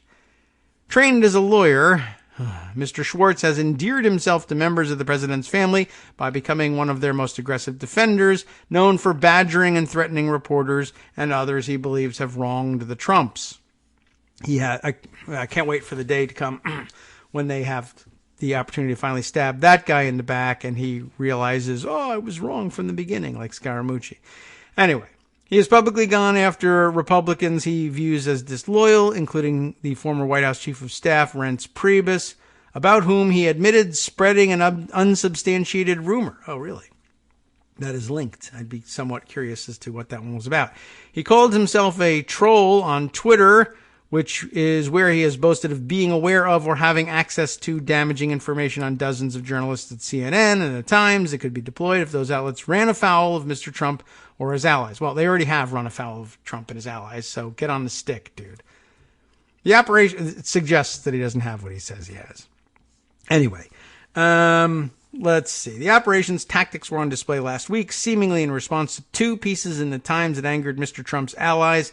The paper's editorial board published an editorial on Wednesday accusing Mr. Trump of fomenting anti-Semitism, and the newsroom published a profile on Thursday morning of Ms. Grisham, the new White House press secretary, which included unflattering details about her employment history. One person involved in the effort said the pro-Trump forces aware ahead of time about the coverage of Ms. Grisham, were prepared to respond. Early Thursday morning, soon after the profile appeared online, Breitbart News published an article that documented anti-Semitic and racist tweets written a decade ago by Tom Wright Piersanti. Yeah, that's the guy who they didn't identify before, who was in college at the time and has since become an editor on the Times politics desk. The Times said it was reviewing the matter and considered the posts a clear violation of our standards. They were pretty crappy, I would add helpfully. Mr. Schwartz tweeted a link to the Breitbart piece before 7 a.m., which Donald Trump Jr. retweeted to his 3.8 million followers, bots or not. The first of about 24 times that the president's son shared the article or its contents. Other prominent Republicans, including Senator Ted Cruz of Texas, joined in highlighting the report. Breitbart's article quoted several people or groups with close ties to Mr. Schwartz, including Richard Grenell, Mr. Trump's ambassador to Germany, and the Zionist Organization of America. It was written by the site's Washington political editor Matthew Boyle, whose relationship with Mr. Schwartz started when Mr. Bannon ran the website. Mr. Boyle's article included a reference to the Times profile of Ms. Grisham, which it characterized as, quote, attacking White House Press Secretary Stephanie Grisham. Mr. Wright Piersanti was uninvolved in the editing of the article about Ms. Grisham.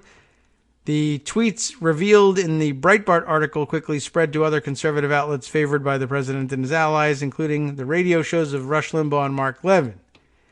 Mr. Wright Piersanti apologized on Twitter on Thursday morning and deleted offensive tweets. Mr. Schwartz then issued his warning that he had further damaging information about Times employees. Mr. Wright Piersanti, 32, said the tweets posted when he was a college student with a Twitter following consisting mostly of personal acquaintances were, quote, my lame attempts at edgy humor to try to get a rise out of my friends, unquote. But he said, they're not funny, they're clearly offensive, adding, I feel deep shame for them, and I am truly honestly sorry I wrote these. He said he had forgotten about the tweets as he started a career in journalism. For my generation, the generation that came of age in the internet, all the youthful mistakes that you made get preserved in digital amber, and no matter how much you change or mature and grow up, it's always out there waiting to be discovered. Mr. Wright Piersanti said, like Mr. Wright Piersanti, other targets of the pro-Trump network have been young people who grew up with social media and wrote the posts in question when they were in their teens or early 20s, in most cases before they became professional journalists. It's only a problem if you insult somebody on Twitter. If you attempt to rape somebody, that's just youthful indiscretion. And they'll get a panel of Trump-supporting women on television to say, what? He touched her like this on the arm, and what's the problem with that? You'll have plenty of defenders. Don't worry about it. It's okay if you're a Republican.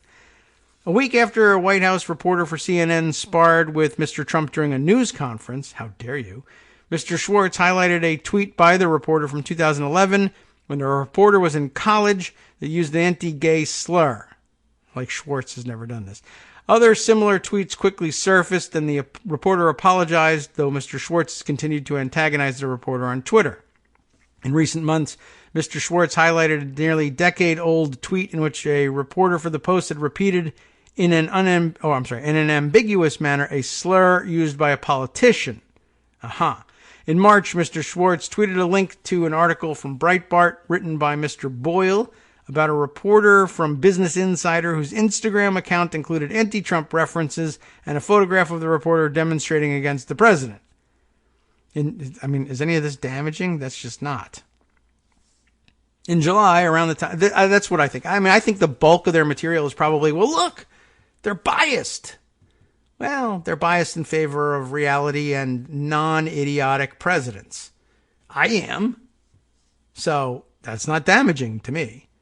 Okay. In July, around the time CNN published an article exposing old posts by a Trump appointee spreading suggestions that Barack Obama was a Muslim whose loyalty to the United States was in question, Mr. Schwartz resurfaced anti-Semitic tweets from 2011 by a CNN photo editor. Okay. Mr. Schwartz resurfaced I just read that. Mr. Schwartz suggested that a CNN reporter who specializes in unearthing problematic archival content should look into the social media activities of your employees. I see what you mean. The tweets became the basis for several articles in conservative news outlets and hundreds of tweets from conservatives targeting the photo editor, Mohammed El-Shami, which did not stop even after he resigned under pressure from CNN and apologized.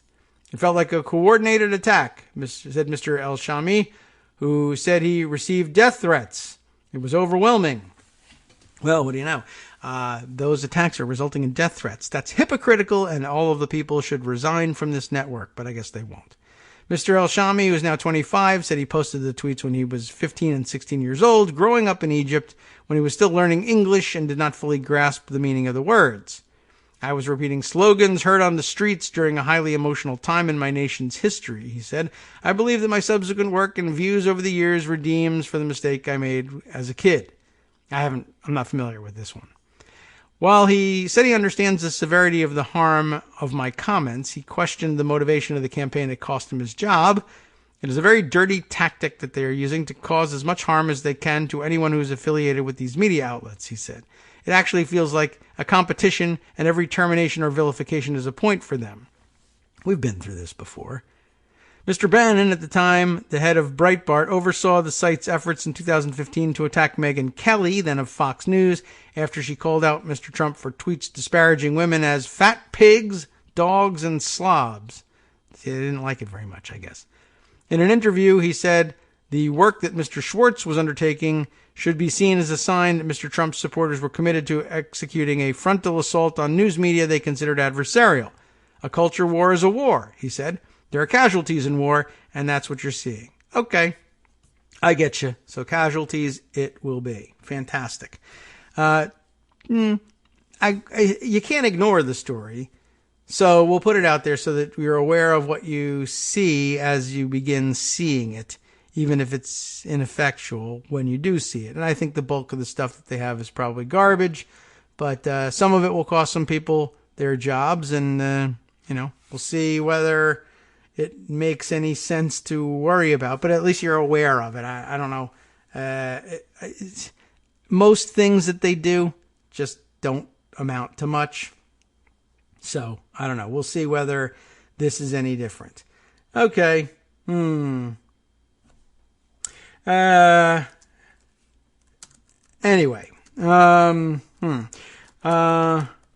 Just trying to finish up here with some other Twitter suggestions that people have got, and see if I can't integrate them into the show, but probably should just keep one eye on that stuff and keep moving on. Okay.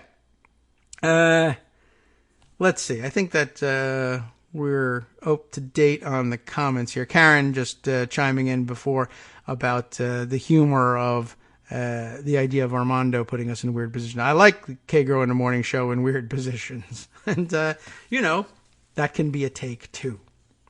All right. Back to Pocket. Two good sources for recapping the last couple of days. I've been thinking that I don't know whether the show should track more with what I put away in Pocket or with what happened in the last day or two on Twitter. I don't know. It'll be a mix. Let's see. So we got to that. We got to the hurricane nuking story. Very important. This is an interesting thing I just wanted to highlight. Maybe we'll share this later in the week, but or maybe not at all. But I noted the piece also in the New York Times, which I can't read anymore because one guy had a bad experience in college or something, and it was, okay. It was bad. How shareholder democracy failed the people. I thought that was interesting, from Andrew Ross Sorkin, a August 20th piece. I just thought it was interesting just to sort of, I'll just throw it out there as something you might want to read. It tracks so well with what we've talked about here on the show. And I said, yeah, it sounds like a Kagro in the Morning show from like 2013 to 2015. Not that we did it all day, every day for all of those years, but we've talked extensively about the difference and the weird swap that they did between the idea of the purpose of a corporation being maximizing stakeholder value and switching it out for shareholder value, and that being at the root of our capitalist system and obsession here in the United States. But I just thought that was an interesting update, a reminder of that as a theme. But I don't think we would learn too much more by reading through it. Let's see. So I had a couple of other pieces here that definitely deserve some attention. We'll try and work them into the last segment here. One, I think we didn't get finished reading through all of the strange Epoch Times stories. We might not even have made it all the way through the one we were reading, but we made it the bulk of the way through. And then I thought maybe a good summary of it would be to pick up on Mark Sumner's front page treatment of the issue from last, and it's old now. It's like last Tuesday. And since today is Tuesday because Trump nuked Monday, I guess it's like a week old now. Trump's biggest Facebook supporter is a Chinese cult pulling for the apocalypse. That pretty much sums things up in the headline there. Mark wrote last Tuesday, this is not the death cult you expected. While Donald Trump may regularly count on the support of people who believe that supporting Israel means making sure that every Jewish citizen of that state is handy to be either converted or slaughtered in the any day now end times, this is another group of religious fanatics counting on Trump to fulfill their world and atheist-destroying dreams. Until recently, the contents of the website The Epoch Times have been so out there, so beyond the Pizzagate conspiracy theories of Gateway Pundit and the black helicopter lizard man of InfoWars, that it's been regarded as too odd to be considered part of the right-wing mainstream. No more. Under Trump, all bets are off. And a group that's willing to top the online spending of Democratic candidates to express its support for Trump is definitely welcome in the fold, even if they do want him for his finger on the nuclear trigger, which we've found out is a little itchier than we thought. It's easy to understand why any group looking for an apocalypse might look to Trump as just the man for the job, but not every cult manages to spend more on Facebook than presidential campaigns. The leaders of the group that is counting on Trump to begin the, quote, last havoc have now spent more than $1.5 million to buy 11,000 pro-Trump spots on social media. In April alone, those ads netted 3 billion views, making this foreign-backed group one of the top video creators on the internet and a major player in American politics. As NBC News reports, the Epoch Times may look like just another online conspiracy site belonging to another small cult of slavish Trump followers itching for some good old-fashioned smiting from above, but this small New York-based nonprofit, as they call it, is actually controlled by Falun Gong, a Chinese religious group aiming to both bring down Beijing and democracy while cheering for the end of all things. If on the surface they look like another fundamentalist site attacking science, reason, and humanists, it's because they are. Falun Gong members have been subject to some genuinely terrible oppression and abuse by the Chinese government, so it's easy to understand why members of the group would pull for anything that might bring down Chairman Xi and his totalitarian regime. What's less understandable is how that translates into support for Trump, considering his refusal to call out the Chinese government on anything related to human rights, and his expressed willingness to allow Xi to have his way with Hong Kong and anyone else that is his problem. The connection seems to be that group members believe Trump is the guy who is ready to hate the people that they hate and maybe push the not a Coke button on the Resolute's desk. Their core beliefs include an upcoming judgment day in which all Chinese officials who directed punishment their way get sent to a very special communist hell.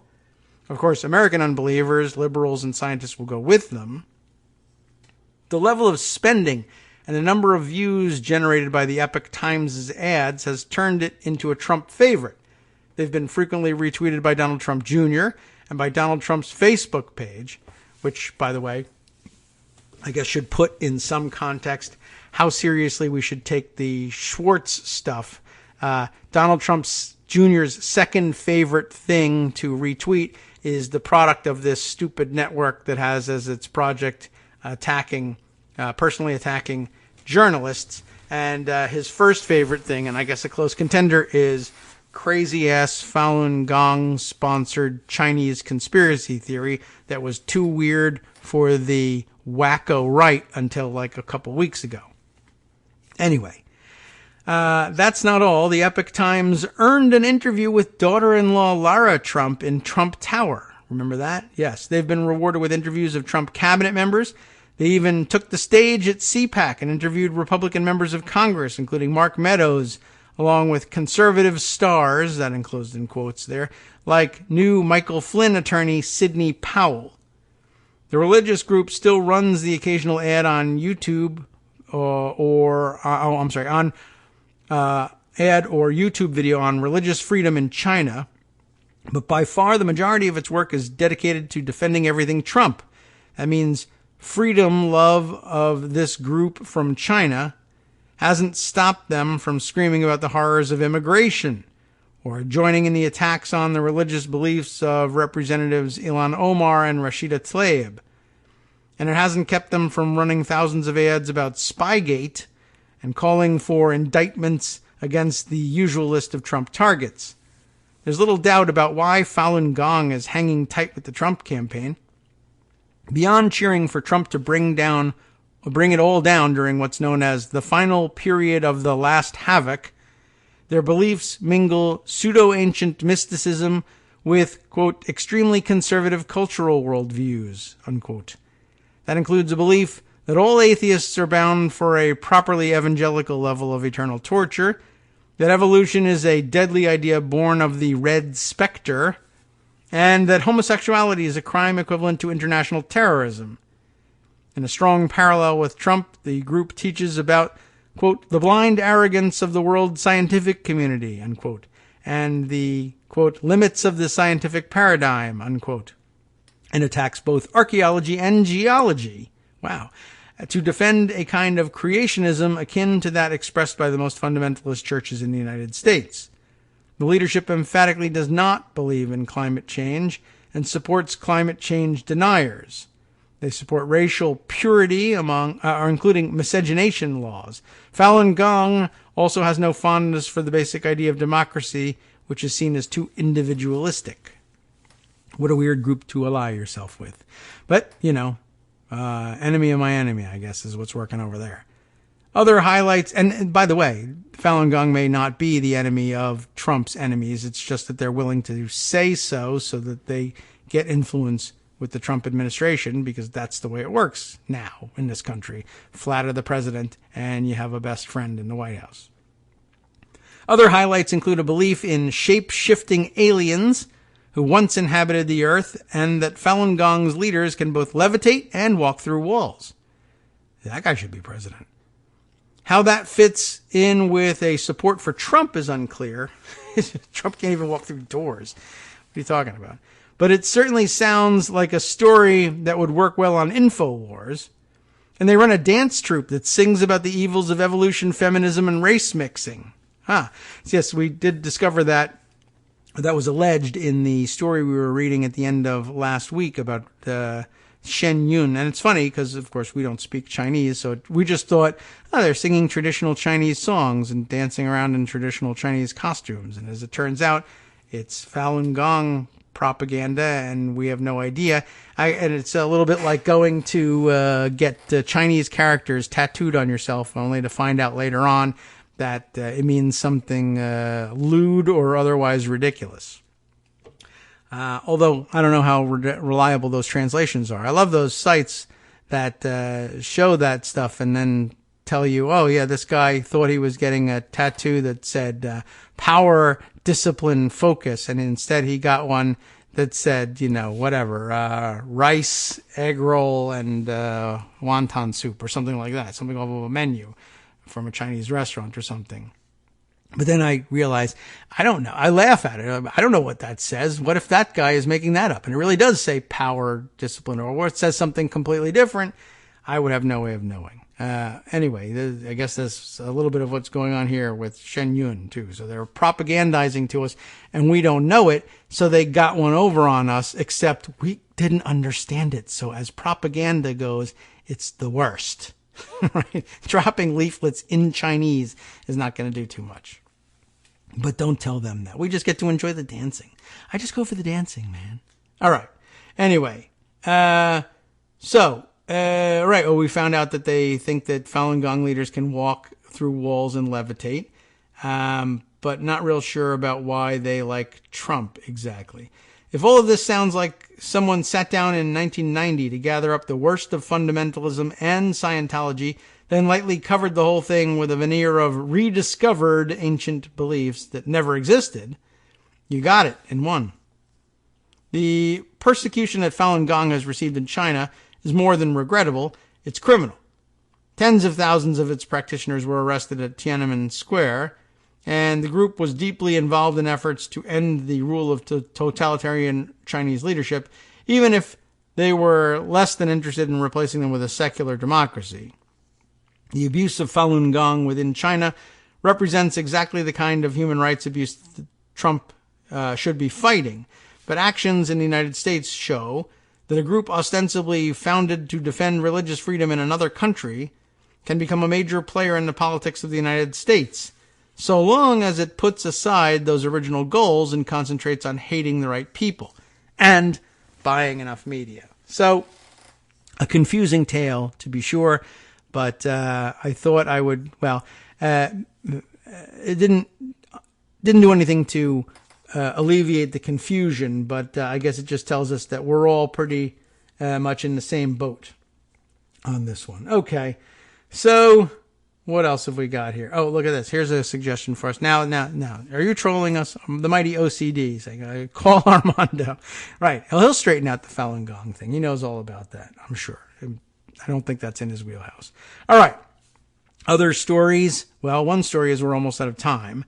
But I guess since we're talking about crazy stuff out there, I'll bring this one to your attention. This is another one of those stories like, should we ignore it or should we prepare you for it and just say be on the lookout in case somebody brings this up somewhere along the line. Politico published a story which they could fairly be criticized, I suppose, for running with. The alt-right manifesto that has Trump world talking, according to Ben Schreckinger, who I did see this article criticized by Brian Beutler and others as just being perhaps too lighthearted and detached to take. Like, guess what they're all talking about in the Trump White House? And that's a good question.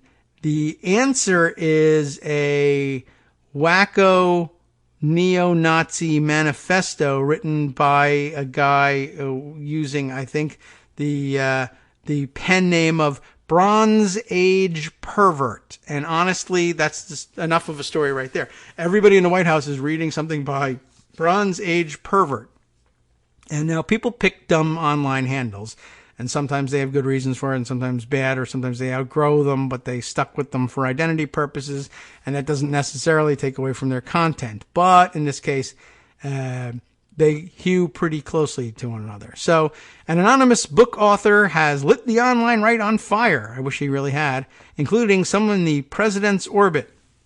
So somewhat problematic, both that this is happening and that Politico says, well, isn't it funny, without really treating it as a very serious thing, that inside the White House, there is currency for the manifesto of the Bronze Age Pervert.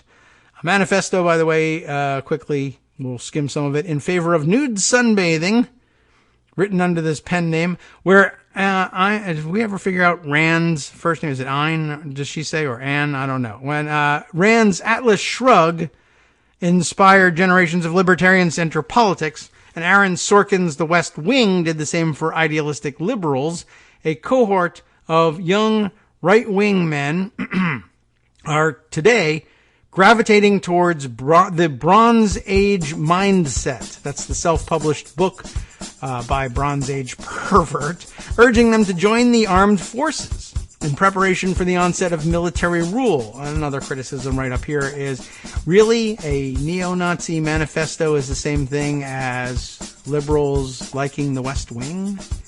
Since its publication in June of 2018, the book has gained a following online, and its author, known to his fans as BAP for short, has come to the attention of notable figures on the Trumpist right. Earlier this month, the book was the subject of a 5,000-word review by Michael Anton, a conservative intellectual, maybe, who served as a spokesman for Donald Trump's National Security Council. Anton concludes by warning, in the spiritual war for the hearts and minds of the disaffected youth on the right, conservatism is losing. BAP-ism, Bronze Age pervert-ism, is winning. There's more to it. I'll leave it to you to read and decide exactly how crazy it is. Perhaps we'll discuss it a little bit more after I get a chance to digest it. But for now, time to turn things over to Justice Putnam for the West Coast Cookbook and Speakeasy, including the following stories. Fox News' Bartiromo and Chaffetz whine about CNN hiring Andrew McCabe. Thanks to Democratic voters, Oregon National Guard members are getting more help to afford college. That sounds like a good thing. Dick's Sporting Goods removed guns from their shelves. Did you know that? From Daily Co's I'll tell you Radio more about that in a minute. On netrootsradio.com. You have been listening to the Kagro in the Morning Show. With David Waltman. Yeah, so Dick's Sporting Goods stopped selling guns, and guess what? They just had their best earning quarter in 3 years. And a cadre of uber-loyal Trump dirty tricksters have the enemies list of journalists that they're targeting. More about that coming up next on the West Coast Cookbook and Speakeasy, because that needs more treatment. And that's what you'll get. Stay tuned here all day long.